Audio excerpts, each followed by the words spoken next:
bw'otunulira ebyafaayo eby'akacuka n'otunulira ensonga nga bwe zajja ku safe houses n'otunulira complaints ku level zonna. By the way, ne mwenaale mujjukira bano bebajjako obugundi obw'okumaviivi ne mu parliament eri ebaddewo eyakisanja kuna mu kyezo n'eno eya securing your future. Abantu boogedde ku drones ne bwe zifaanagana naye minisita bwakugamba nti twayogedde n'abawamba weeraliikirira wenyamira. Kati olwaliro minisita bw'avaayo n'awa kiripooti kyawadde eggwanga lyonna limera olutiko. Lwaki ripooti ogiyita kiripooti? First of all, osooka n'olaba obutafaayo ku buvunaanyizibwa bwabaweebwa n'ebirayiro President Museveni bye yakola. Nja kuuma obulamu bw'Abannayuganda n'ebintu byabwe. Ekyo kiba kirayiro kya njawulo. Oyaze muyambi wa president, oyaze gwe bayita minisita abeera muyambi wa president nekyayogera president yaba ayogedde. Nojja mu National Assembly noyogere ate ng'olya byewakayogera byewakogera weeks zibadde mmeka yagamba tisijja kudda na statement zeyo gyenina ate ng'edda ku ya prime minister oyo tumulina Kibalama tumulina ate nze mulowooza nze wa security kwegamba olaba ekintu saagala kiyita gavumenti. By the way, kyekyali kineesimbizaawo era ensonga lwaki tulina okukyusa obukulembeze. Abantu aboogera, are they worth being called a government? Bali worth being called ministers? Bali worth being called their excellencies? The fountain of honor? Abateko protecting obulamu buno? Ate the shambles za eddoboozi lya government. Sijja kwogera ku shambles za police. Nende eddoboozi lya government nabyo bikwewunyisa whether kye tulina government. But definitely okwo si kuuma bulamu bw'abantu na bintu byabwe. Naye ekisinga ate okunennyamiza. Kati ndi musanyufu ate era wali ggwe kungu. Nawandiika ekiwandiiko kyange okyakijjukira nga nkiwandiikira abakulembeze ab'opposition ab'akacuka tuleme kubeera nga bali. Nayagala nnyo nga bwekijjukira kubanga wakiteekako n'omusitale weewali sijja kwogerawo kuba kati oli walala. It is important okutwala ebintu ebisookerwako nga bye bisookerwako. Ensonga ya human dignity, fundamental human rights and freedoms ebeera number 1 mu kusoosowazibwa. Naddala ng'ozze mu parliament oba oli NRM oba oli opposition oba oli waki ate nga gwe oli mukulembeze ow'ekikunsu katugambe oba kya government oba ekikunsu kya opposition. Okusooka n'ebisookerwako emisaala tugyagala, allowances tuzaagala, emmotoka tuzaagala, bino tubyagala. Bw'ojjira ku background omukulu ono mukulu muganda wange owe-FDC zagambye twalina crisis ye Kasese. Mass massacre. Twalina crisis mass massacre. Mukalulu wakati. Almost candidates, presidential candidates, n'abala, they lost their lives. Bwogerere Rakai. Yeah, Minister Ekyo kyekyalina okusooka. Twalina mass arrests, irregular arrests. Abantu abatalina na buwolezo abamu bali mu safe houses abantu basanze eruzira 10. That is the first thing. I'm happy now the debate against. I'm happy waliwo gamba nti eggwanga kati litegedde ate mukya honorable Kabanda yogedde bulungi twagala kino space ya human rights nene n'abo be bagamba nti baali bina naye abala ne babasuula gye babasudde. We need to talk about how compensated have they been. Twetaaga okutegeera obulema bwabwe bwatuukawa. Twetaaga okutegeera abamaka gaabwe bwayisibwa bati buvunaanyizibwa bwa arms of government okusookera ddala executive, parliament and then the judiciary okulaba nti interventions eziteekwa okukolebwa zikoleddwa. Sagala zikola after 3 years, njagala zikola yesterday as soon as possible. Now bakoze bulungi. Leader of opposition mwebaza bwendaba abantu ba quality nga Mwanyinaze Kabanda mwesiga ate olusinengena nenebuuza lwaki nupu bano sibeewa omuzindaalo kubanga waliwo ebintu ebyetaagisa kubanga bano bambala. Yes. Minister wabadde ayogera akugambye nti government mwali undertook compensating ezimu ku nganda oba b'enganda baabano abaafa n'abantu baba baasigalawo abo abaayagala okikolera out of court. It undertook that. But also n'atugamba nti n'abo abakyali mu kooti bwe baba compensating one ba compensating abameka era baba compensating ki ebyo zasi bikulu nnyo kuva mu report eyo era akomyawo era anti nedda anti gwe badde okiraganga bakolako well ku bantu aboogerwako bameka be ba compensating era baba compensating ki era ekirala agambe we are in the process. What does that mean? When he says we are in the process of compensating those that chose not to go to court, okay, what does that mean? Chovola banga report on achise chi reporter kwega okujjako okuteekawo okutimba ebbula musirikireko. That report communicated nothing. Well, ngenda kudda mwe mukaku nga onziriza omuzindaalo gwange again minister bwabadde ayogera olunaku olwaleero atugambye nti ezimu ku cases ezoogerwako abantu bangi tebaaloopa ku poliisi. Yalaga nti under normal circumstances omuntu bw'abula muddukira ku poliisi ne muloopa ne mureportinga abasinga tebaddukira ku poliisi okuba enduulu ku bantu bano nga babuzeewo. Ate abatutte one of the biggest accusations eyali ku government z'Obote n'Amini ne Rutwa okusobola okukwata waaki oba miliyoni y'abantu efeefe yali nsonga eyo. If you are called government, gwe nanyini police, gwe nanyini nira, gwe nanyini kulondoola ebigwa tebikoze eki tebiraze n'ebiraze, well abantu abo baba tebasobodde olwa disaster ebaguddeko nga tebasobodde toyina buvunaanyizibwa kugenda kubuuza baŋŋanda ku byalo infrastructure ya government eri mu uniform n'etali mu uniform n'abali mu civil service bakola ki? Offices zetutaddewo ez'enjawulo zikola mulimu ki? Olaba ne bwe tutuuka mu covid oyagala onoonye the difficult to reach gwe nga government if you are worth the name. Naye olw'okuba ntwagamba nti bw'obeera president you serve osavinga lubuto lwo so si mwoyo gwa ggwanga. You are not a servant of anybody. Naye gwe osavinga lubuto lwo n'abaana bo oba bazzukulu bo, then you cease to be worth the name His Excellency. That's why I wanted to become president of this country. So njagadde nkamalirizaako nga ngamba bwe nti kikulu nnyo nnyo nnyo nnyo okubeera nti ebifo bye tujja okusavingamu tukola obuvunaanyizibwa bwaki bwabi. Ng'ogende Honorable Kiwanda kano kankakuyambeko ne Honorable Kiwanda kimuyamba aleke kukireeta. Tebaaloopa ku police fine kati bawe benefit of doubt tebaaloopa. Ffe bukyanga tujja mu parliament tuloopa. Twakaloopa ensonga eyo emirundi musanvu. Baloopa era babaloopera. Kabukyanga kujja tu parliament ne tuloopa baakolawo ki? Okay, tebaaloopa ku police, okay, ba members ba parliament bajja ne baloopa then n'okolawo ki? Honorable Kiwanda tandikira awo. Bano bazze boogera ku nsonga zino ebbanga lyonna. Bino ebyogeddwa minisita si byakwekwasa ogatteko na kino. Honorable Mpuga babadde ayogera leero agambye nti baagala accountability eya buli muntu atamanyiddwako mayitire. In fact alipoota eyanjuddwa leero agambye terina substance.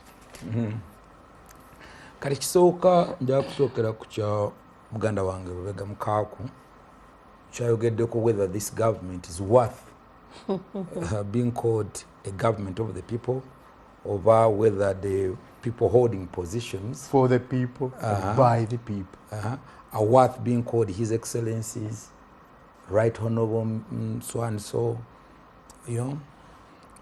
Kibuuzo ekyo kiddamu yennyina ze munagamba nti kyova olaba ali agala okujja naye bannayuganda ne batakimulabamu ne balaba nga bano abaliko be bakisaanidde ate nga si mulundi gumu si mirundi ebiri okubeera mu 96 tuddayo ne Aisha ono ffenna 96 twagenda naye ne baddamu ne batuwa 22 ne tugenda ne Aisha baze bewaŋŋamya independent ne tugigendemu ate 26 era ne tugenda lwesaali naye lubadde lumu lwokka era nga lwonna emirundi egyo nakkiriziganya nange nti bannayuganda baddamu ne batuga nti these are the people era ono mukulu ateekwa okuyitibwa Your Excellency the President. So I just wanted to keep that on record, to put it on record. Number 2, of course, report sinagisoma yonna naye waliwo mbadde ntunula ku Sanyuka wano gundi ezimu David Zabadaddamu, General David Muhoozi Zabadaddamu, waliwo issue jazzeemu gyendowooza nti nkulu nnyo bannayuganda okugitunuulira kubanga I don't sirowooza ku ngeri omuntu gyagamba nti bantu twagendayo batuwa obujulizi naye nga balinda okuba nti bafuna okukkirizibwa okuva ku NUP leadership okubakkiriza otuwa obujulizi you know I don't think nti government netuse ku level eyo kubanga nti ne bwe tubeera nga tuli in a very difficult situation mu byalo byaffe eyo wadde tuli mu bulwadde tuli ki naye akalulu kaggwa people still run to police bagenda ku magye trust abantu gye bakyalina mu gavumenti eno etuuka eva ku politics bwebeera nga it's about reason ne bajja ne bagamba no fe newankubadde nze siri wa kibiina gundi kyova olaba nti programu zonna zetutambuza mu byalo they all benefit nabadde butambala I had over 15,000 people abazze ku rale naye nga bonna si ba NRM but they want to listen to government. Trust. Yes, they have trust. Bazze omuntu azze ayagala kutegeera all the sub counties lwaki amasanze teganatuuka waffe gamba hono bonankabulwa ddamu lwaki wantu tekinatuuka bwe kiti not necessarily nti omuntu oyo wa national resistance movement but they have trust in this government.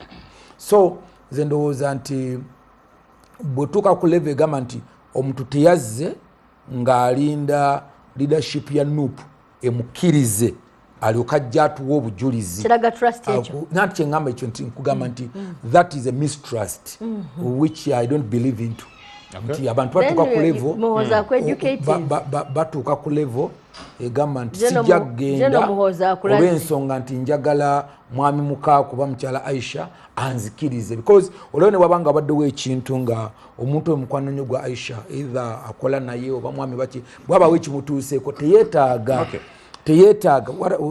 teyeetaaga sanction ya Aisha Kabanda kumugamba nti mutabani wange genda ku police no because akimanyi this is a government bwabawo ekibaddewo kyonna asobola okitwala so kiwanda nga bwogenda mu maaso bw'owuliriza Honorable Aisha Kabanda akulaga nti alipoota eweereddwa leero eri eggwanga oba eyanjuddwa eri eggwanga tezzeemu bibuuzo ebisinga obungi esigadde eri awo ng'eri mu bbanga bino bye mwasuubiza okukolera bannansi ntemusobola ku accountingira bantu babuze in fact Honorable Mpuuga atugambye nti kyewuunyisa mu myaka 4 government emaze mu buyinza emyaka egigenda okuwera 4 tesobola kunoonyereza ku bantu 18 n'ebibakwatako nawawe bali mu kaseera ki kakati mwami Adamu ku nsonga eno including David himself oba n'omuntu omulala including the president tewaliiwo muntu n'omu awagira kubuzibwawo kw'abantu teri teri achiwagira. The president is on record. His Excellency the president Yoweri Kaguta Museveni nakugamba nti bwebanga waliwo eggwanga lisobola ku presidinga over eggwanga lisobola okubulwa omuntu litasobola kunnyonnyola. He's on record. Ujimanyi bulungi that statement. Okuba kwa and he has never changed. He has never changed that position.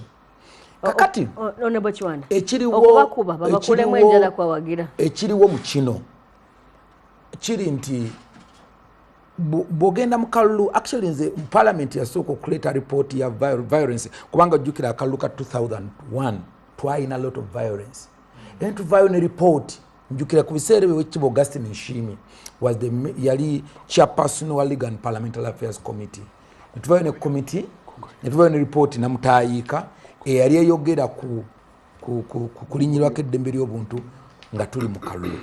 Nze ndowooza mu kiseera kino mwami Kungu tulina okuyingira ku level beyond punitive just okutunulira nti lwaki gundi yabuze lwaki gundi mu compensation nga ndabe wano compensation biki tulina okutuuka ku level okulowooza nti lwaki olowooza omwana w'emyaka 18 yakutte ekiyinja n'akiteeka mu luguudo lwaki yakubye emmotoka amayinja lwaki yayokyeza ekipiira lwaki yagenze wamwe mukaaku n'akoona gate nga kugamba okunoonyeza kuno kutuuke ne ku level eya cause kuba kati mu kiseera kino nze ne report ndabe treatinga symptoms because cause ya kino okutuuka ku level ey'omwana okwata because government sindalu okuva oveeno ganti katuyole buyozi otherwise singa bwekyo bwe kiri tuyola buyozi bayola buyozi bwa opposition singa olwayo bano bonna bagwira dda munda. Mukaku has never supported us back Aisha but Mukaku abadde leading all his campaigns yona abeerawo lwaki golowooza nti bamemba bonna aba opposition including Dr. Kenry Chamzi abantu bonna betubadde mu parliament for all this long Mwami Norbert Mao until when he joined us yesterday but he's been the opposition lwaki golowooza nti drone temutwala lwaki olowooza nti akyasobola okulaba nze kinda okugamba mu kino the point is amala okumalayo kino Mwami Kungu baliwa abantu bonna nti ne bw'oyogera ku kya compensation a second baliwa because bote bagamba nti tokwata muntu bwabazizza omusango naye bw'omukwata omuteekawa bw'omukwata kikyozzaako ba Aisha bakugamba bannayuganda 18 baliwa gavumenti yo okusinza ku Aisha eremereddwa okulaga abantu 18 we bali. I wish you allowed me to deliver my point. Please do. Kyengamba nti ekyokukwata tewali akyagala ng'obeera oteri muzadde ayagala kukuba mwana we nti oyagala kukuba just for the sake no bambi bawalirizibwa bambi yes teri asobola noga nti nzi kino nkyagala okukikola naye just imagine nkyosanze omuntu ng'abantu abavubuka omuntu yakunze abantu Aisha yakunze abantu n'abagamba abantu 100 mu ekibuga ky'Ebutamba nemuwalirizibwa babuzaawo n'okubatta bambi kyengezaako okugamba nti olwayo kye tulina okumanya Adamu nti tuleke okutunuulira obutunuulize kino eky'omuntu because toli mulalu bulalu but there must be something ekikutuusa ku level eyo kati ekyo nga bannayuganda ffenna opposition and including government twetaaga okutuula ku ntebe on a round table tugambe why do we cause this eggwanga laffe lwaki tulituusa ku kino kubanga ekyo tunaba tetukituuseeko Adamu yes nze ndowooza nti bwe tunaba tetunatuuka ku ekyo waliwo ekikusike ekibeere mabega wa kino kyonna kyovala nti Aisha baleeta ripooti nagamba ekyo kiripooti kuba naye akimanya ekiri munda era ekimuyisa nti kino kiripooti ekituufu akimanyi okuwamba kuli justifiable nze njagala nobody teri muntu akiwagira ekyo nange sikiwagira naye lwakyako kaba tubuliraako nze kyengeza okugamba teri anyagala kubuzaawo bantu naye lwaki bababuzaawo gavumenti tekiwagira gavumenti tekiwagira kubanga olwaliro bw'olaba statement Mwami Lubega gyayogeddeko n'agamba nti gavumenti yagala n'agamba nti olwo minisita omu yagamba nti tugenda kwogera kwabo abakwata abawamba statement eyo tejja ne negative way tejja ne negative way kungu statement eyo ejja ng'ekulaga nti abantu bano waliwo ekitwetaagisa ffenna ngegwanga there is need for a round table talk kubanga obululu buno bonna bwe tugenzemu omwami Kungu ebintu bino bibadde weebiri from 2001 2006 2011 bukyusa but there must be a cause je twetaaga ffe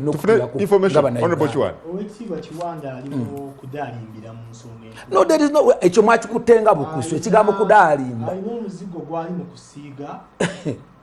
omuyi bano balina kagundi kebakwata bakabatendeka kyenandyagadde bannayuganda bakimanye kuba naye kati kudaalimba kyawe ekisooka mu 2016 abantu 2 battibwa nga abasse si muyeekera wa ADF wabula abasse ng'akulembedde missoni eyo General Elwelu abantu bameka 200 battibwa ne baziikibwa mu mass grave mu ntaana emu nga kamanda operation eyo ye General Elwelu era yeewera twamulaba ku TV ng'agamba nti agenda kutta buli muntu anaakola effujjo anagezaako okubeera nti awakanye okukwatibwa era bw'amala okukola effujjo eryo twalaba ng'aweebwa promotion n'afuuka General Mulamba lwaliwo omubaka mu parliament Mulindwa yagwa Mulindwa nsonyiwa ow'ekitiibwa Kiwanda omutegedde bubi Kiwanda agamba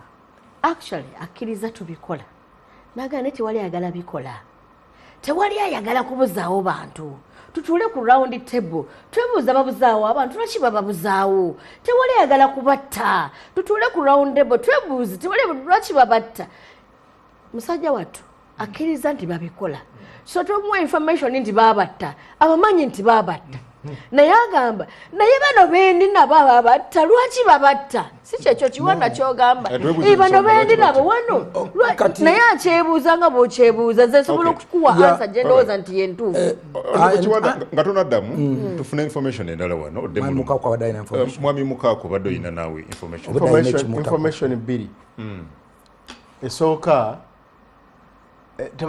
esooka ebadde inquiry w'omukulu tufuna abantu emirundi mingi nga battiddwa omuntu yenna oba abantu bonna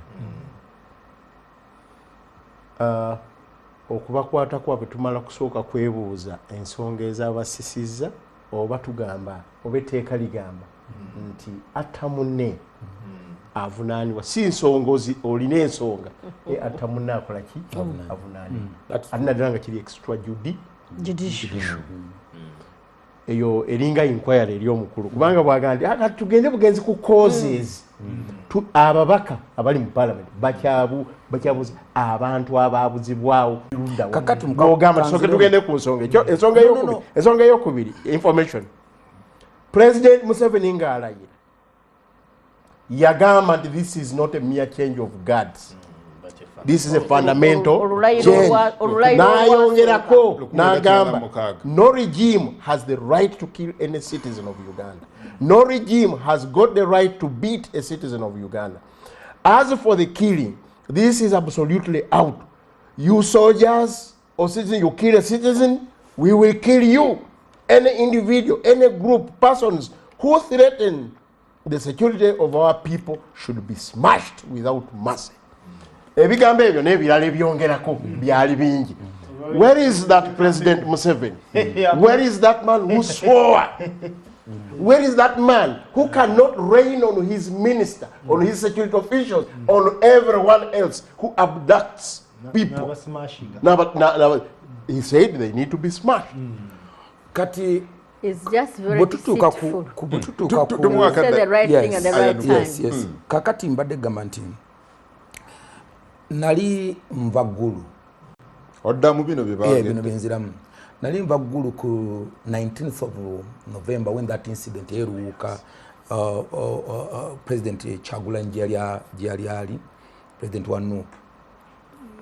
Incident never I want the whole country became almost on fire and natuke ruwero I almost lost my life. Naye nga abaana bano bubabuuza olwaba bakunga oluvannyuma muna mubuuza naddayo ngati nagamba nze so and so olwayo na mbaka wa parliament weru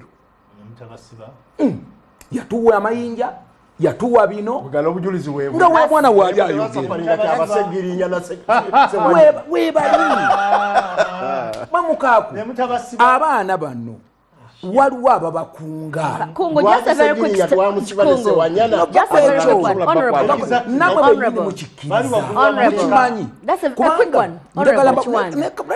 very quick one on that point but you had all your time. Just a quick question. No, but the question will come. We still have hours. No. Let me first conclude on this. No. Nze ndowooza. Yes. Omusujja gunnuma. Yes. Kyekinnumisiza omusujja saasuze mu katumba kansiri.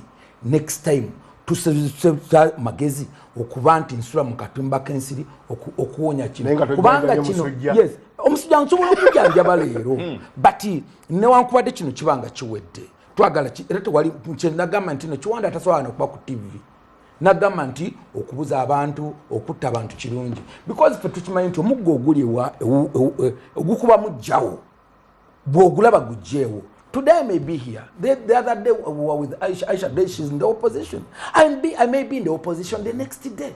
But my point is in Uganda. Tiwa cause. Why do you think tugenda mu kalulu twina kino kye tulina okujjamu? Can't we do it better? Number 2. Waliwo era omukulu kyabadde ayogerako. Abantu okutwala ebintu gamba approach wabuzizza omukulu wa FDC of course mbadde nabo bakaba opposition abamu ku floor ya parliament abalanga bali bweru nabano benyini when we lost owekitiibwa Joyce Mpanga abakaba parliament aba opposition bakoma mu parliament and they debated motion because that's also a motion and they went out nzicho ndowooza ekimu ku speaker kyanoonya ku kino Chendo yenga speaker of parliament ayagala okulidinga United House naye ndowooza nti ekigambo ky'okufuluma ebweru wa parliament tekisobola kuba ddagala lya bino ekyo kirala kuba ne bwe banaafuluma olwaleero ne report ezze ne banaagiwa rejoinda ne bagamba tetubikkiriza still at the next in 1 week they will be in the house n'ebizibu by'abannayuganda bye tukyalina bikyali bingi era nze ndowooza obutali bumativu yes n'ekibaweereddwa mu parliament leero ensonga tezibadde addressed zisigadde zikyahanginga ziryawo. That's why we are members of parliament and these issues are going to be debated on the floor. I agree with them entirely. My point is going out of parliament okufuluma ebweru wa parliament okukunga abantu okukola ki shouldn't be the solution y'okumalayo ebizibu bino tesobola kuba ne boona okikola olwaleero bafulumye olwaleero era paka lebenyudde ne bakomawo eno lini kamala okumalayo kino bw'olaba ekiriwo n'ebigambo ebyogera ku lipooti eno oyinza okulowooza nti baga nti bane mutuweeweeyo ku kiripooti tuwone ebweru tukomewo kuba ne bana abakiganye era enkya bajja kudda. So nze ndowooza the best way to solve ebizibu byaffe nga bannayuganda parliament si Aisha kufuluma bweru wa parliament. Let's go and face it n'ekisembayo mu kino parliament tesobola kuba solution tugenda wali tugidebating ekyokufuluma ebweru tekina kyekigenda kukyusaako n'akatono okufuluma bwe kuba tekukyusa kyekikyusa tekirina anti kugamba debate can change. Debate can change. Anti kati bwe mwafuluma eki kye mukyusiza era lipooti mwami David Muhoozi yaleeta luli noyo giyakoze kati enkya temugenda kukomawo.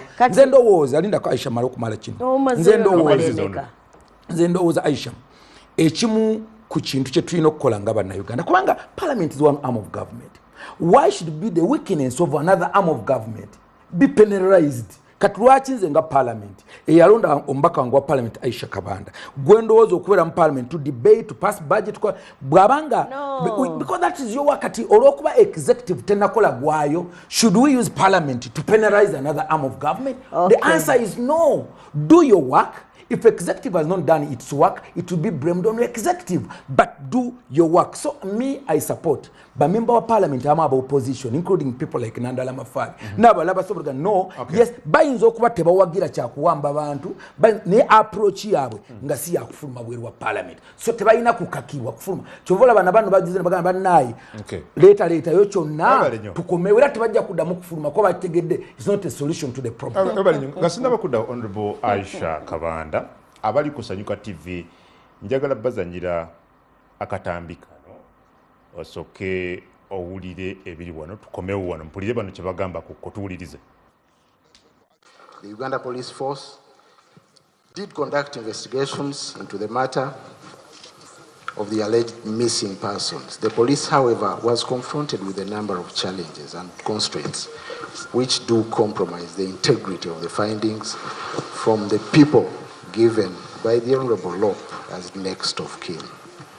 The next of kin of the reported missing persons, first of all, didn't cooperate with the police investigators until the police team had to hold out as members of an NGO in order to interview these people. For example, Nabakoza Florence, the next of kin of Wangolo Dennis, alias Shafik, declined to meet the investigators, stating that she had not got instructions from NUP to meet any person. Nanyonjo Oliver, the reported next of kin to Luwemba Mustafa, made further reference to one Musisi, who became hostile when the team requested to meet him.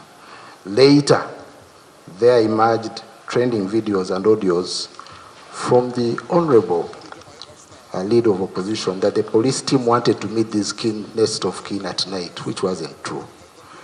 The next of kin preferred dealing with NGOs as opposed to the official investigative agency of government, the police, which makes the work to find the truth about the matter extremely difficult.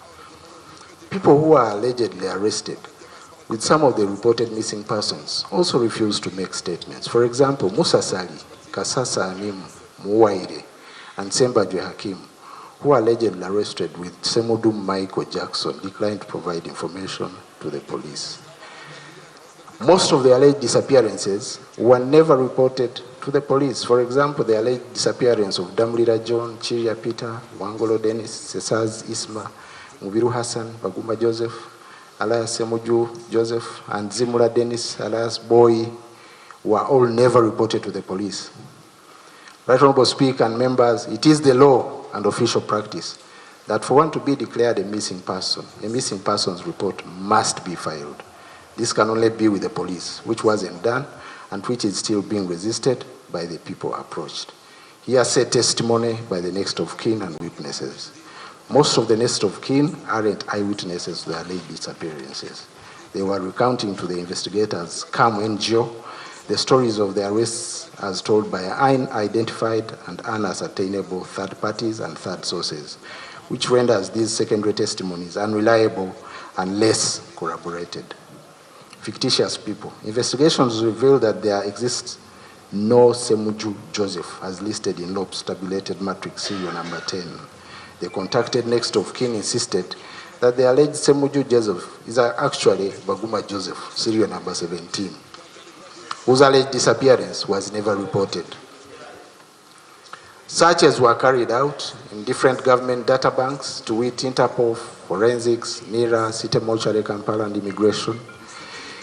In NIRA records, information of 9 people out of the 18 wasn't available. The data profile lack thereof from the various agencies for the given names is contained in Annex F, and I will refer to each of the names later. Some cases where the leader of opposition attributed an alleged disappearance to security had been reported earlier by the relatives of these people as unwitnessed disappearances. And these include Kasumba George, Kisembo Godfrey, and Kibalama John Bosco. All right, oyo General David Mohozi, amyuka Minister w'ensonga z'omunda mu ggwanga, leero bw'abadde mu Parliament omulidde nga kugamba nti abamu ku bano baagana okukolagana n'ebitongole ebyokwerinda okubawa information, ate abalala ensonga zino tezaaluvibwa ku poliisi, ate abalala baagana okukolagana ne poliisi oba n'ebitongole ebinoonyereza nga baga nti tebanafuna kulagirwa kuva mu kibiina kya National Unity Platform. Well, Honorable Aisha Kabanda, Minister omuwulidde ayongedde okukkaatiriza ensonga zino. And I'm wondering, lwaki musigadde nga mukyabuusabuusa okunnyonnyolwa kuno? Soka onyambeko katono nga sinabagenda ku nsonga za minisita, njogereko ku nsonga za Honorable Chiwanda. Honorable Chiwanda agamba olw'okubanga abaana bookya ebipiira bakanyuga amayinja kyebava babakwata ne bababuzaawo n'abala ne babatta. That's not true. Okay, that's what he has said mu bigambo bye. Kubanga abaana nange baali banzise bakanyuga ebiyinja abaana baali bazibu nnyo. They are mobilized. Because they are mobilized. So why do you do that? So all he said is to justify, okay, habitual arrests, okay, extrajudicial killings, and disappearances of our people. Nenjagala nkubuuze Honorable Chiwanda, omuntu bw'abanga ayokyeza ekipiira assa omuntu. Okay. Because they also killed. Okay, assa omuntu. Nabadde Butambala, they killed. Asse omuntu. Butambala. I was in a meeting in Butambala. Ne bangamba nti waliwo abaana bana abaabula. Chairman Mweru Sunda Jana tugamba nti kituufu waliwo abaana be batwala bana naye batta omuntu ku kyalo ekyo. There was a mob justice. Batalopa police. Era police yamweneta investigating. They were arrested, but afterwards I called Linda ko and somebody was killed in Butambala. Fete tunaba kwogera kube bakwata ne babatwala mu kooti ne babawozesa mu kooti. Twogera ku bano ababuzibwawo, abattibwa, abatwalibwa mu kooti z'amagye nga si bamagye. Ne nkubuuza Kiwanda, ensi gy'olimu olwaleero abeewamu abakuuma ebipiira babuzaawo babuze n'amagumba ne gatalabika. Ensi gy'olimu NRM gy'owagira awo yatuuka nti bw'eraba akanyuza jjinja, okay, bwe mukwata bwe chu abulawo bubuzi, because you said all that to justify ebigambo byaki by'okubuzaawo abantu. Sokoleke wandiika nawe weddo nga muninde kuwandiika. Naye ssebo Muhoozi agambye nti bwe baali banoonyerezanga poliisi baalemererwa okulaba abantu mpaka lwe baadisigayizinga ne befuula NGO ne balyoka babalaba. Ripooti ya Muhoozi tetubuulira bwe twefuula nga NGO baatugamba ki? Okay, tekitubuulira. Ekyokubiri, tatubuulira lwaki abantu bagano basisinkana nga poliisi. It speaks to what Chiwanda was saying. Ngalinga yeewuunaganya ate nga ge mazima. Nti obwesigwa bw'abantu baffe busse nnyo bwe butyo gye tuli nti bakyayagala kujja gye tuli. Ye Chiwanda, if you didn't know, obwesigwa bw'abantu busse nnyo gye muli nti tebaagala kujja gye muli. Babatya. Okitegedde? So balinda mwe mubagambi. Kubanga abantu abo baakulembera mu abatwala. Then why don't you allow them to? Neta jagamba nti ajje kati government omugezi ekyo kye mwakola kyali kyamagezi okugamba nti let's go as NGO. Now we want to get the information. We mwagenda nga NGO mwajjayo ki. Ekirala leka nkubuulire kyagambye. Agambye nti incidences ezimu tezaali witnessed. Example gyaleese ogimanyi like Kibalama. I don't know whether you people are mad. Play that man again. You'll hear among the names he mentions unwitnessed disappearances or kidnaps. The name is Chibalama. His prime minister agamba tumulina. Chibalama fe tumulina yatana ba police bejindi ne bamukwata. Minister wa agambye is one of the unwitnessed. Agamba kumanya gayogera mulimu Damulira. Damulira mu bigambo bono gano olete enanga omugezi wa poliisi Damulira enanga akonsidega manyi Damulira tumulina yagenda simanyi n'alumba tumulina. This man says Damulira is unwitnessed. Bebamu kubaawula abataalika abalaba. Can you imagine? And you come to parliament to tell us that some of our people tosobola kutubulira gye bali kubanga bwe bali babula tebaliko yali abalaba nga babula. I mean, you saw to protect people. Nebintu byabwe. What are you saying as the executive? No, Wulira, a former member of parliament. Honorable Chiwanda, I have very high respect for you as a person. As a legislator, okitegera ng'omukulembeze. Tosobola kujja wano n'ogamba nti it is not the mandate of parliament to check executive. Nanga nti omanyi gana masiga gaawukana kakati parliament executive eneekola ebintu byayo ebikole si parliament. But I mean, who checks the excesses of executive? My point was that you don't need to penalize yourself because the other arm of government has failed to do its role. No. So that you don't even do work. But I mean, because the other one has failed. What do you call penalizing? Yeah, what because once you deny your time, no denying obuddebo, no gamba ne kufulo sijja kugendayo. That means parliament yenyini gyokosa kola emirimu, yet the executive etana kuwa report. Then why do you penalize parliament Because executive has not done its role. But you know, Honorable Chiwanda, these are different roles of government Honorable and Chiwanda, different arms. You know that Parliament checks the excesses of executive. But not by... Listen, when the executive officer comes on the floor of Parliament and says, I'll not give you a report, what do you want a member of Parliament to do? Then you go to out. sit, continue sitting with that executive officer, a government's report. Okay. The best thing you do is to find a way of getting this person to come and make a report, and what he did. So Parliament, so what's going to happen when you are not satisfied with this report? All avenues are provided for in Parliament, by the way. But walking out is not part of the rules. Listen at this Which rule is that? Okay. Listen at this report. Momusajja agambye bwe twayita ba witnesses bamu batugamba oyo gwe babagambye nga Ssemujuwani si yeye yagundi. Come on, gwe mbanga njogera ku Kiwanda ono ojote nonga nti oyo gweyogerako si oyo gweyogerako ye gundi okitegeera. You know, it's a very confusing oba ntegeera kyengambe bwe tukuyita kungu jangu wano oyina muganda wo ye Kato eyabula okitegeedde. Kato oyo yabula atya agomwogerako si ye Kato gomwogerako ye actually Zimbe. Kachitegeeza we have two people. There is a Kato, there is a Zimbe. Tosobola denying the existence of Kato who someone else talked about. Because they don't know where the name Ssemuju started from. Kati wabanga family yaba abantu bagamba nti gumwogerako ye gundi kitegeeza nti actually the minister, he's on the floor of Parliament ngakkiriza nti be mumanyi batono bwe twageza mu field twazuddeyo n'abalala. Katusobera report ya minister singe badde honest kutugamba nti the 2018 people, you thought they're the only people missing. We actually discovered they're not 18, they're 25. Okay? Honorable Aisha, kanondoza ke katambi ko badde yogerako jagala kazanyi twongero kalabo bulungi.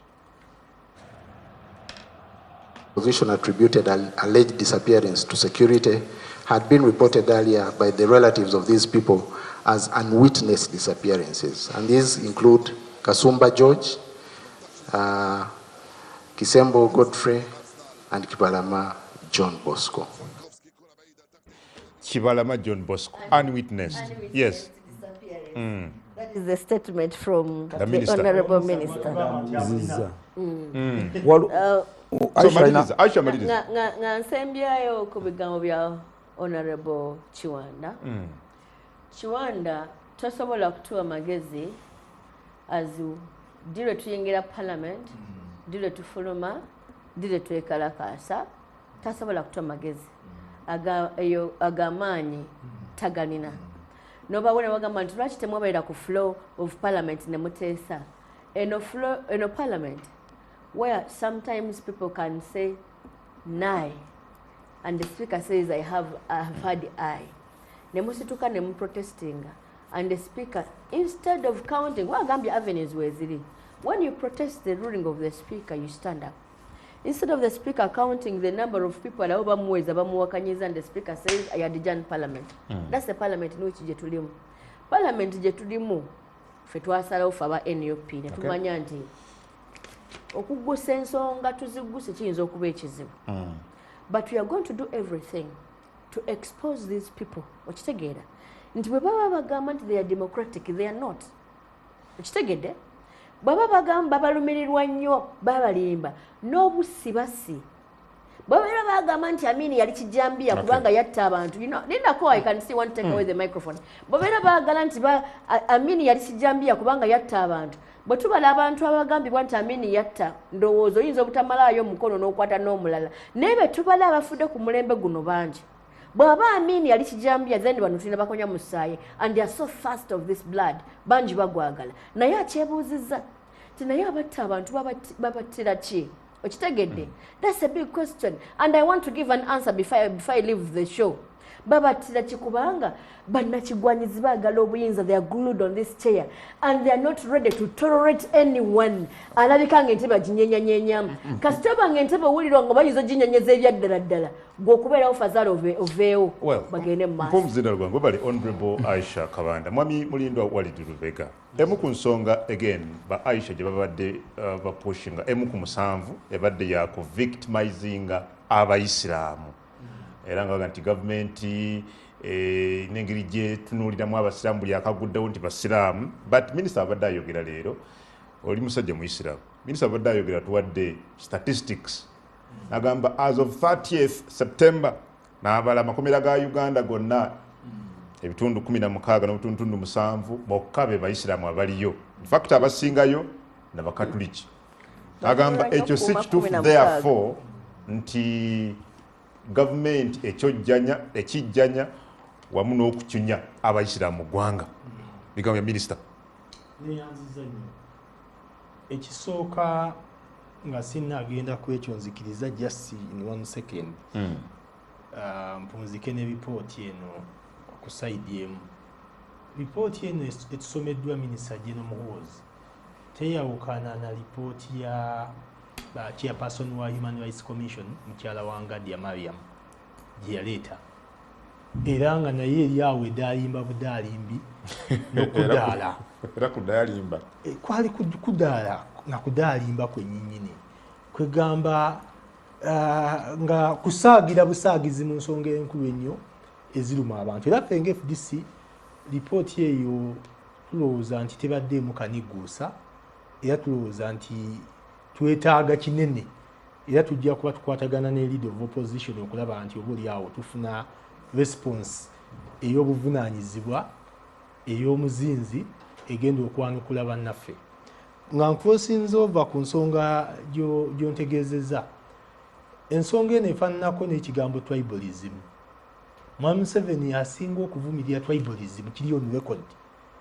Mu kumuvumirira ye flag bearer, naye mu kumussa mu nkola mu bugenderevu ojja okwesanga nga amuvumirira, naye bw'atuuka okugaba abaani abatula ku boards ez'enjawulo mu bitongole. Lipooti eya Equal Opportunities Commission yafulumye ng'eraga nti ekitundu gy'ava mu Western Region Mwankole specifically be basinze okwata empanga mu kwegabira ebifo ebisava mu gavumenti. So bannayuganda abasigadde ne tusigala awo okubeera nga tukubira bukubizi ngalo bannaffe abava mu bitundu ebyo. Kakati ayogedde ku tribalism nti mbi n'agitadde mu nkola, ani asinga okubeera omubi? So ne kino minisita kyayogeddeko mu kwogera akyogedde in practice abasiraamu tubadde tubalaba nga buli musango gonna statistics nyangu nnyo kuukinga okera bukezi mu kitanda kyo n'otuula n'oga kati bano mbagabidde zino, bano mbagabidde makisi zino, bano mbagabidde zino, n'ojja n'osomera eggwanga.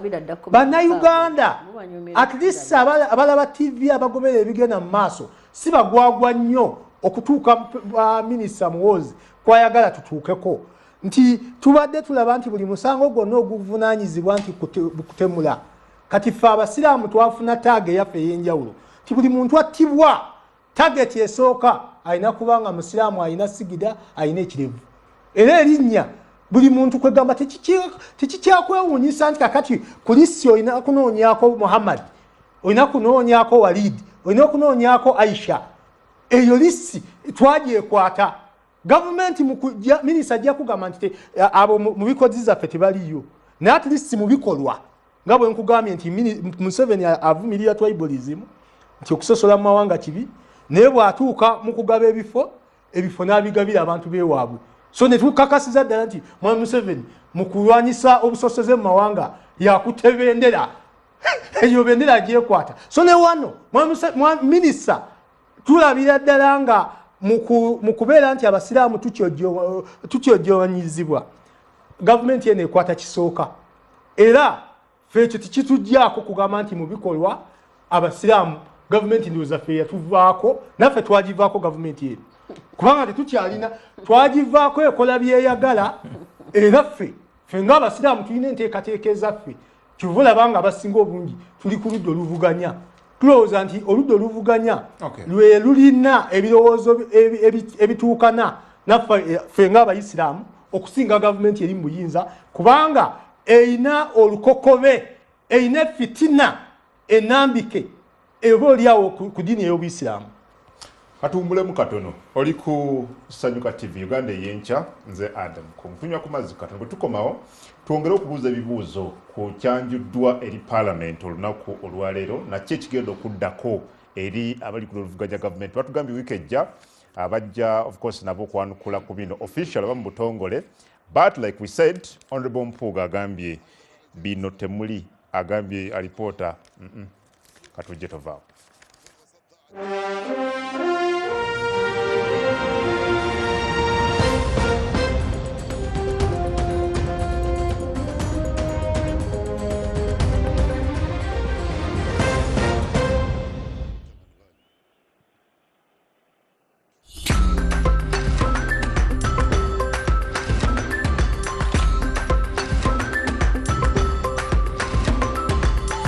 Sanyuka, feba no dala.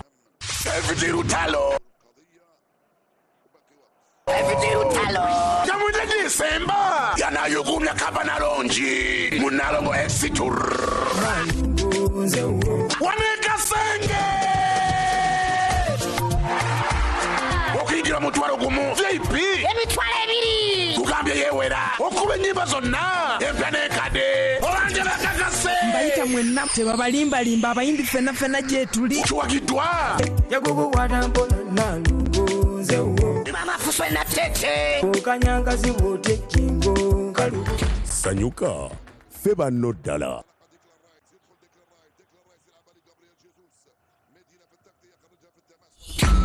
Tosubua ku Sanyuka TV.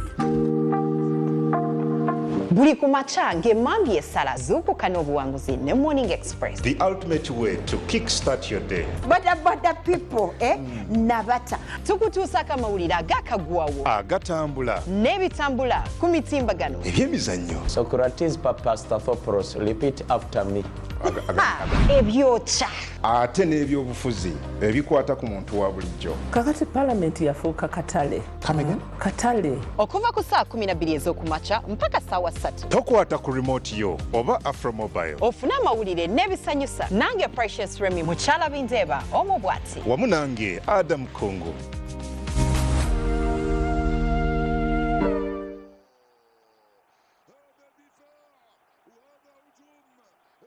We know the year's been tough, and we want you to end it on a high. That's right. That's why 106.1 Next Radio is bringing you a chance to do all your Christmas shopping on us in the Next Radio Christmas Dash in partnership with EcoMart Supermarket.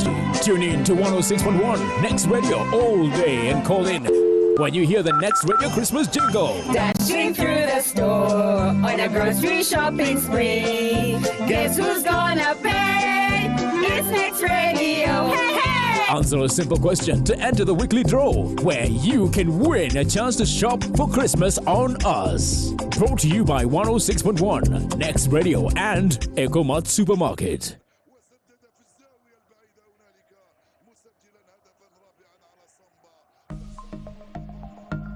Byolina okukola obeere steady. Kozesa intaneti ya lukale. Abalumika essimu bakozesa nnyo intaneti y'olukale. N'olwekyo tugikozesa ng'okebera ebyekusifu mu ssimu yo nga pini ya banka. In partnership with Uganda Communications Commission, Bank of Uganda, MTN Uganda, Stanbic Bank, Uganda Bankers Association, United Media, Equity, and MTN Momo.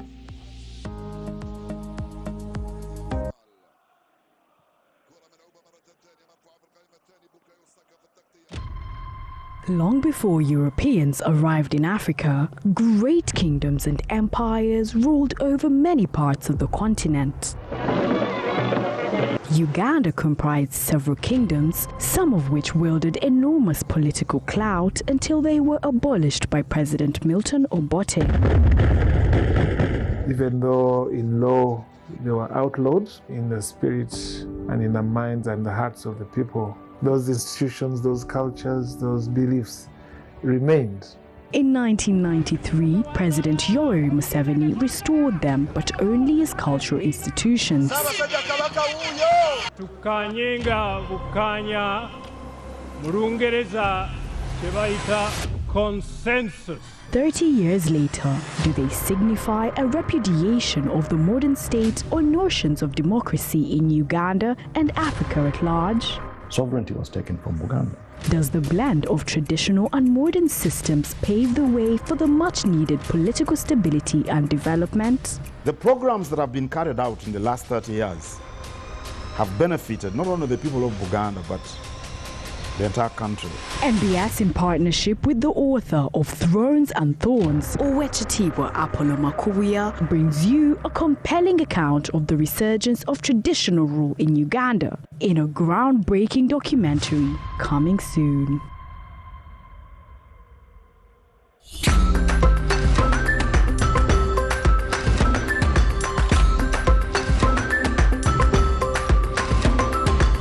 Sanyuka, feba no dala.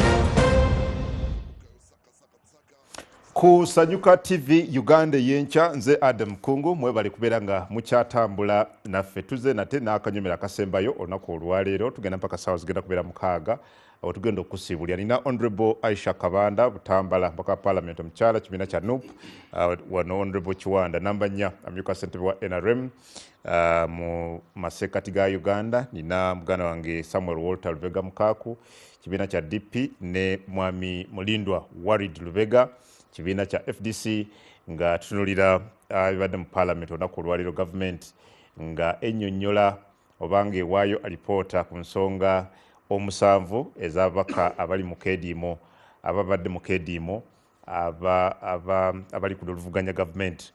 Government yanukudde era nga ensonga bw'oziwulidde obulungi ennyo. Well, mwami Samuel Walter Lubega, byonna byogeddwa, bw'okuba torch ku byowulidde ku sayidi zonna olabawo willingness okwagala okuva ku sayidi ya gavumenti okulaba nga stand off ebaddewo mu Parliament mu weeks 6 eziyise eggwawo? Of course, bw'owulira mukulu Kiwanda kyayogedde byayogedde n'okwekangabiriza okuli mu authority za Parliament ne gavumenti kikulaga bulazi nti bw'oba oli civilized ng'omukulembeze, there is no option wabula okukola responses entuufu kwekyaleese stand off eno. Wewe bawulira beekangabiriza naye kibandikoze kwe kudda mu Parliament ne bagira bwe bati. And of course wanting to save face oluusi nakyo tukitunuulira for purposes of going forward. Omuntu osobola okukola ekintu naye wanting to save face naye n'ogenda ebikulu ebiteekwa okuteekebwako red lines era n'otandika okubikola mu butuufu bwabyo. Nze kuno okutiisatiisa oluusi kwembadde mpulira nkyogedde ku mikutu egy'enjawulo wansi w'etteeka lya Uganda okujjako ng'era tukoze kivandulo nga kino ekinyoola nsingo ne batwala omuntu n'abulawo ne watabaawo agambye ate nga baalayira okuviira ddala mu nsiko nga bwe mbikusomedde wano.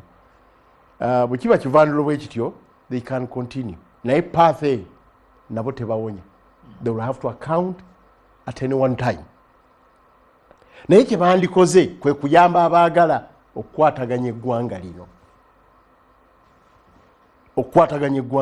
Ffenna tulina okulijjamu si nsonga tulina bunafu ki oba nsobi ki zetukoze. The best thing would have been sorry kwono bwat ne bwat naye ba perpetrators tugenda baleta to book. Ekyokubiri ku njuyi zonna opposition, of course ne opposition okutwaliza awamu erina byesobola ogamba naye waliwo omulimu omukulu ogw'abalondesa ogenda mu Parliament bagukole ate abayaayi ne bamafia baleme kuyisaawo byabwe. Nga nze ng'omuntu nalumiddwa nnyo nga ndaba bagenze kati ku kiteeka kino ekiriko total sinuku bibaddeyo bituwulidde ebibadde tebigenda bulungi ne bajja ne bakiyisaawo kakati omunyolo omunauganda anaagenda okuzuukuka ng'amafuta nga golodi nga biki. bayinza n'okuleeta electoral reforms ez'ebitege nga bagamba bali tebakola ki tebaliiwo bagamba ate twabiyisa temuliiwo so waliwo okukola delicate what balance naye neebaza mukulu Mpuuga ne ttiimu ye y'abano omukyala Kabanda Aisha Mwanyinazi okubeera nti this time around mu crisis eno tubadde n'omuntu ali soba n'obukulembeze obuli soba mu non-violent approach. It was belated naye at least the handling etuwonyeza okuyiwa omusaayi kwe tubadde nga tulaba ebiseera biri ebyaki ebyemabega. And I'm sure because abantu baba ne cool heads singa bawagirwa n'ebitebe byabwe ne centers of gravity endala nga mukulu ono bwagambye tujja kuvaamu nga buli muntu muwanguzi nga bannayuganda bawanguzi n'abaafa nga tebafiiridde buki bwereere. Nze njagala kakusaawa eno bagende ku mulimu abaswadde tubategedde naye waliwo tetusaana kuyisibwa buyisibwa wansi wa carpet. Number one, parliament erina obuyinza n'akakiiko kokka ka human rights aka parliament okuyita Wangadia ne banne n'abakakiiko ke ne bagendako mugundi awo era ojja genda okulaba nga bagamba nti bino ate chairperson yatugamba bino tali waggulu w'amateeka. Bagende babuuze parliament esobola okuyita ba perpetrators bano minister ne police si beboka balina obuyinza obwo.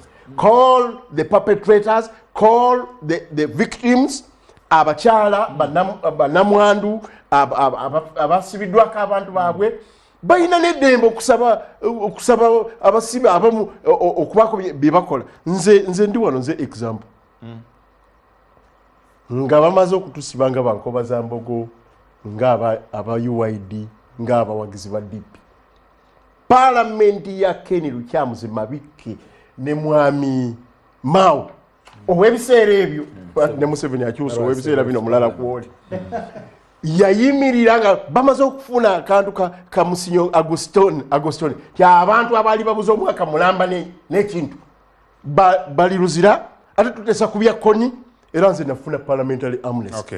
So there is a lot of maneuver esobola okukolebwa abantu bafe okufuna ekyo naye nga tetwerabidde n'abo abagamba nti bazuulibwa bagobererwe kubanga nabo ba victims n'abo abagamba nti basibiddwa ebbanga tebalaba balamuzi bagobererwe kubanga nabo ba victims na bino ogenda mu maaso. Mwami Kiwanda mulindi omuwulidde mwami Mukaka omuwulidde Honorable Aisha omuwulidde muli bukwekangabiriza kusooka njagala kubaza bagamba muli balungi nnyo mu kwogera ne statement ebadde ewooma okuwulira but you seem not to walk the talk. Sebu katono nnyo statement ewoomye olabye ne mukulu wano bw'otunuulira mwami Muhoozi wali gwe tumanyi David n'otunuulira ne mwami Kiwanda tukkirize bannange nze tunuulidde mwami Kiwanda olwaleero nga Kiwanda ne byalwanira ne byateroko ng'omulaba ali mu buzibu ate mwami Muhoozi yagenze ola tabadde Muhoozi amaaso ge gasigadde ku lupapula sitasikyadde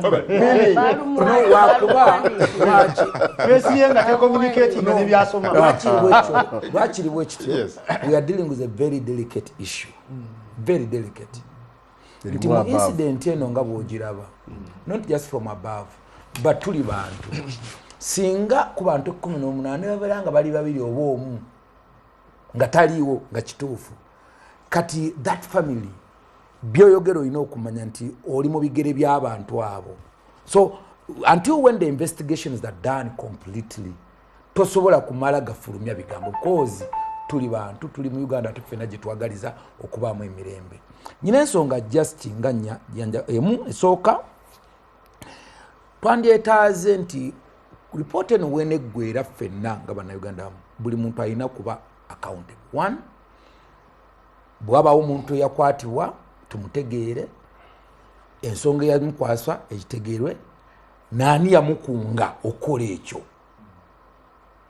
Number 2, twetaaga okumanya okola because nga bwe nagambye Aisha nti ne bwaba nga lwokwaliwo okukwatibwa sirowooza nti gavumenti yajjabuze nga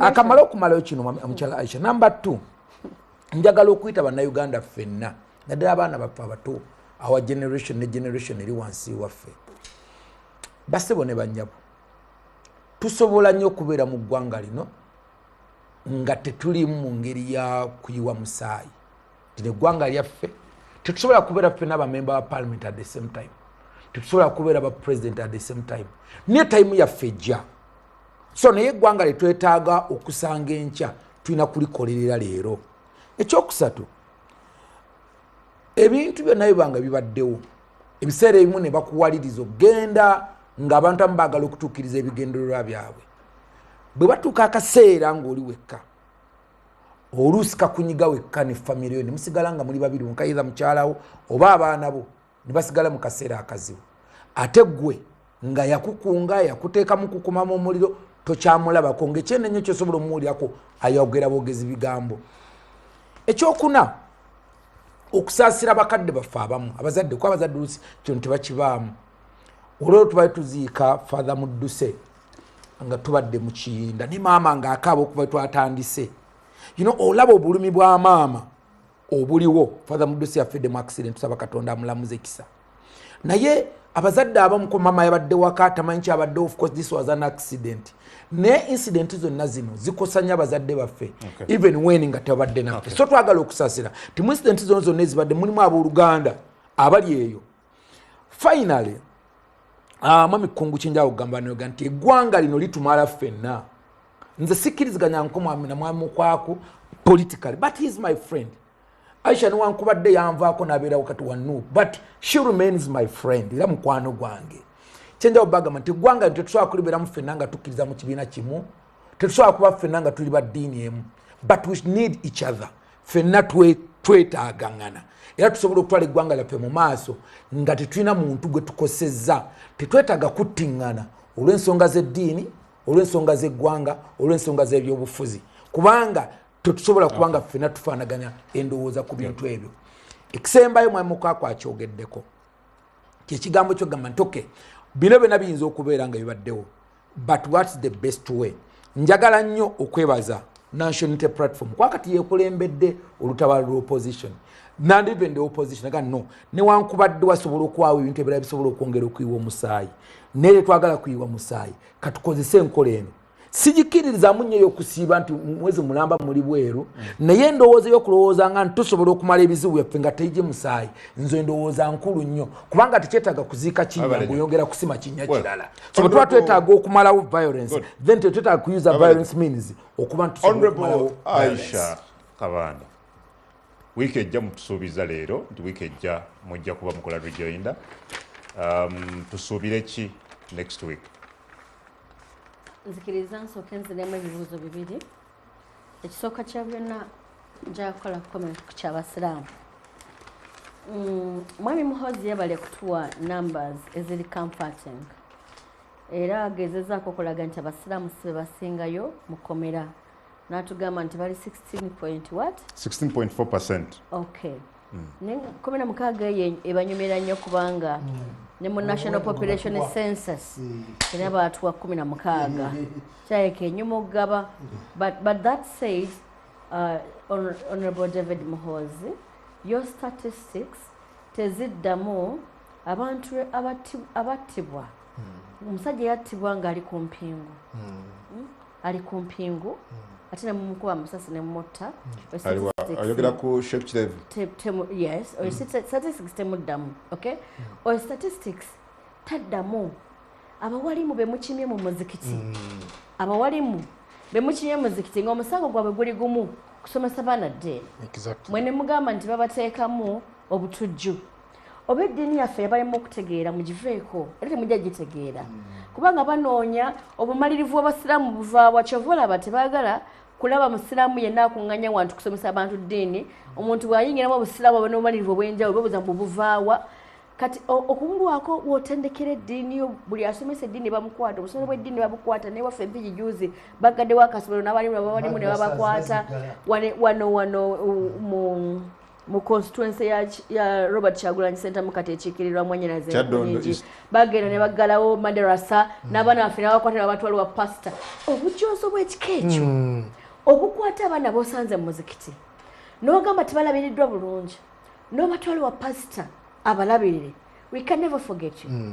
Ate abasiraamu tasobola kubasonyiwa, ekyo kankikubuulire mwami Muhoozi ne bwonomyenyumya statistics eyenkanawa.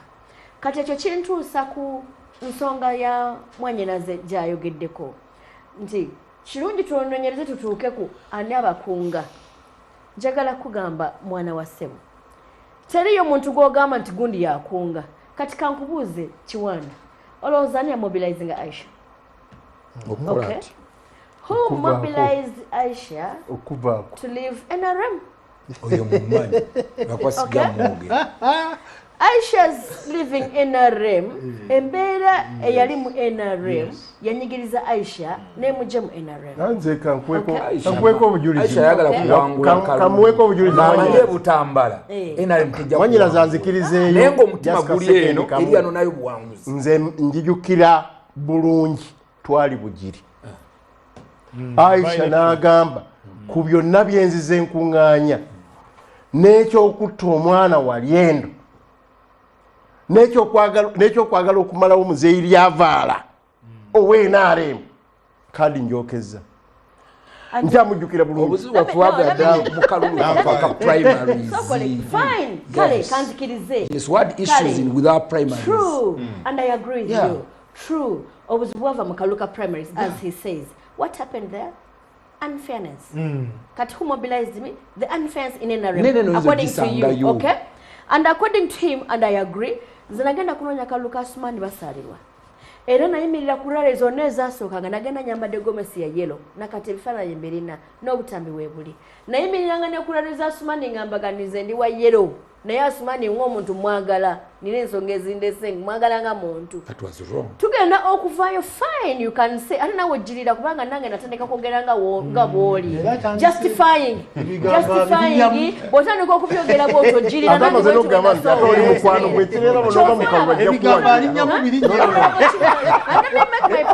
kyofuna Honorable Kiwanda wadde oli mulungi nnyo nnyo nnyo Museveni tosobola kuba bwa minisita kuba teyagala muntu asobola kuvaayo nayogeramu ku bintu yagala bafisha bimeni be ne bimeni be bwaga nti kagudde eno tobuuza about time you just stand we're justifying it you think they want the language they don't but let me tell you Honorable Kiwanda chi ekitwala abantu to be particular on nga tuli ewasumani batu kijjanya olunaku lwonna nga buli kkubo lye tukwata baligala buli kkubo tukwata for the first time nange nenuusa kutya gasa balogo banywa tuya gasa oli muyero kubanga fe twali tuvuga bwe tuti omusajja n'atandisa amasasi nenga mwana yange yali akwata kamera nemuga jayo bajja tukuba maki amasasi ekyasembayo nali kadala nga njogera bagadde buli wetulaga ngenda okulya amasasi nga gavuga samanya nti omusajja ani emabega gwe akubye amasasi Asmani Waliendo is a landmark nzo kuyingira opposition nalaba omwana nga bamukubye nga tena kyakoze ninga kamone biki byendimu bino okitegedde of course coupled with a lot of things byagamba bululu nabyo bituufu anayagala anyigiri abibwe who President Museveni babase mwogerere okitegera in 1980 Museveni agenda mu nsiko I mean bwe bali byenzi nandikoze eki ate nga ye babba mulirwa nawe ebyo biteeke wabbali sinakuwa nsonga lwaki abantu bagenda bakola byogambye ne bakola obukambwe ne bakanyuga amayinja ne bookya bipiira I'm giving you an answer. Number one, obukambwe bw'NRM bweyolesa mu bantu beekwata kyamukisa mulungi TV zajja zisaasaanye ne social media abantu ne babikwata abirabakaga nti abasajja bwe bati nejjukira buli gwe mukwata alina omukyala alina abaana alina abazadde twabadde ku kitebe juze ekya NUP ne tuhostinga omu ku basajja abayogedde yaganeze ndi wa NRM nze omu ku balwana olutalo luno okuleeta NRM naye omwana wange bamukwata omwana nga ali kitalya ne nagenda okulaba omwana nga bamukube nga yenna akyuse. Did anyone mobilize that guy to come? No one did. Come on.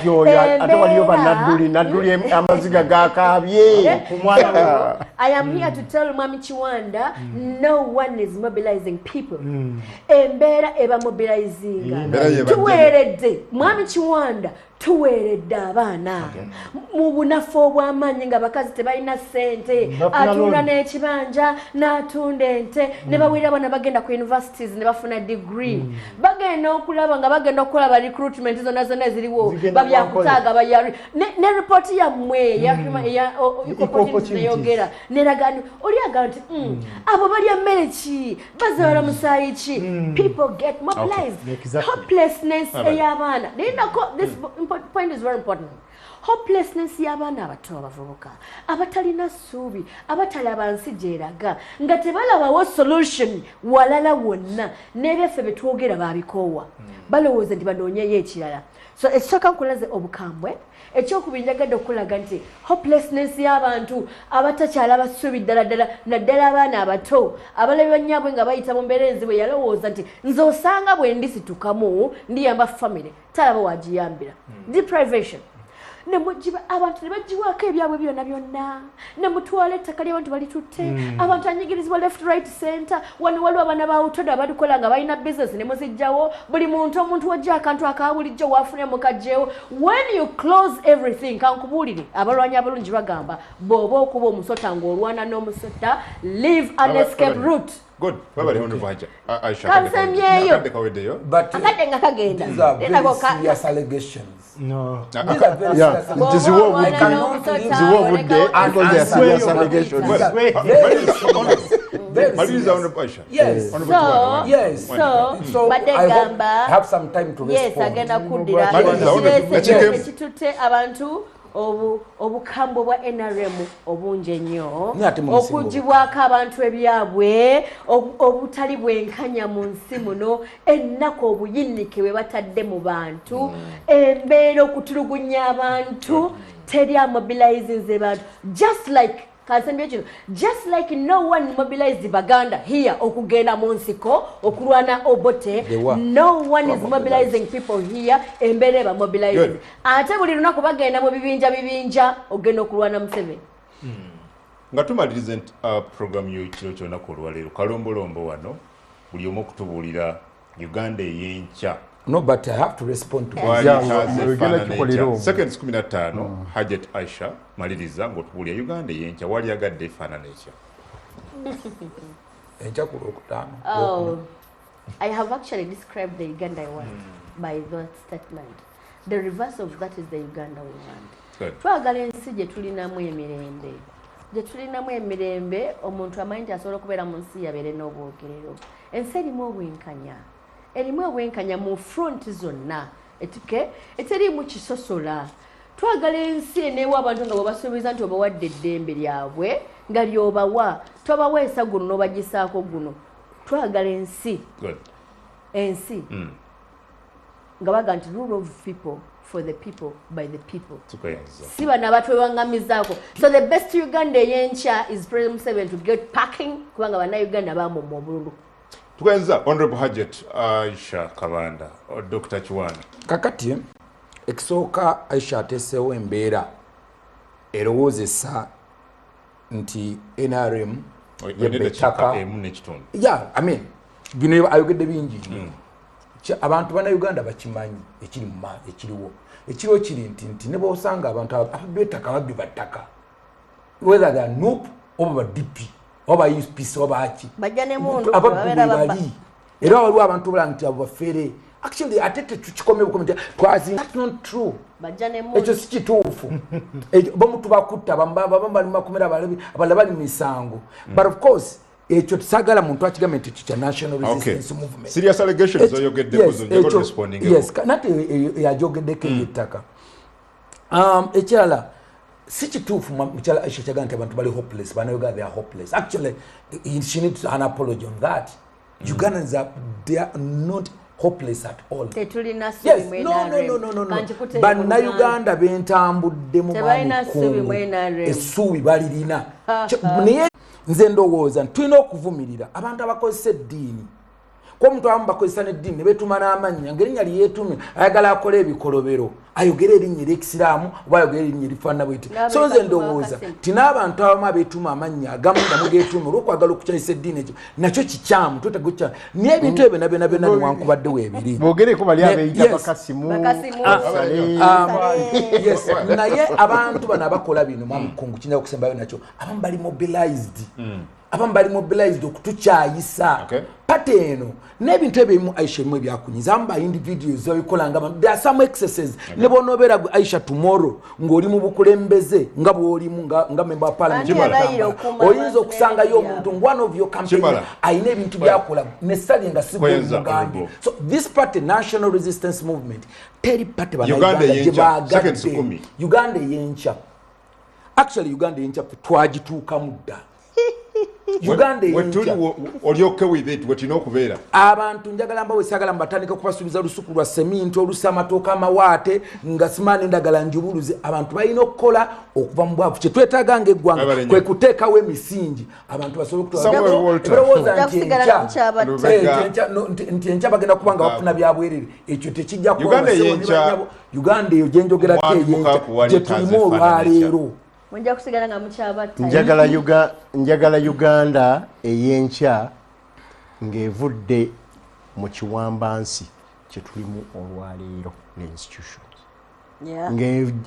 Uganda Eyenkya nga tekyalaba level of misrule oba effuga bbi n'obwannakyemalira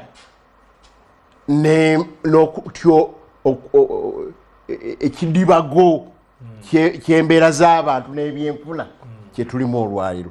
Njagala Uganda Eyenkya ng'ensonga ya failed leadership ne failed governance tugifixinze.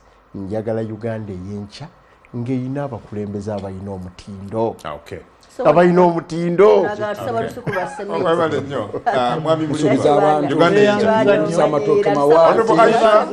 Naye mukulu kungu anti ffe tugenda tulaga abantu kati nga 13 njagala obeeriwo nga Eyenkya bakulembeze ab'omutindo. Mulindwa Uganda Eyenkya nebaza Honorable Aisha atemye ekikolo era ndowooza omulimu gwa Honorable Kiwanda ndaba nga gukalubye nnyo era gukyakaluba mu Buganda kubanga amutegeezezza ebintu ebidemobilizinga NRM ate nga NRM terivedde kubisootinga era ndabye ng'okiibwa Kiwanda alwanagana nabyo. Naye Uganda Eyenkya ffe ng'FDC tulowooza nti Honorable Kiwanda ayogedde ku nsonga ya capital n'okubeera nti abantu babawo emirimu ne yeerabira ekigambo misolo ebwa bizinensi emu batugamba nti on record bizinensi zisobola kuwangala mwaka gumu ne zikola kusinga olw'emisolo.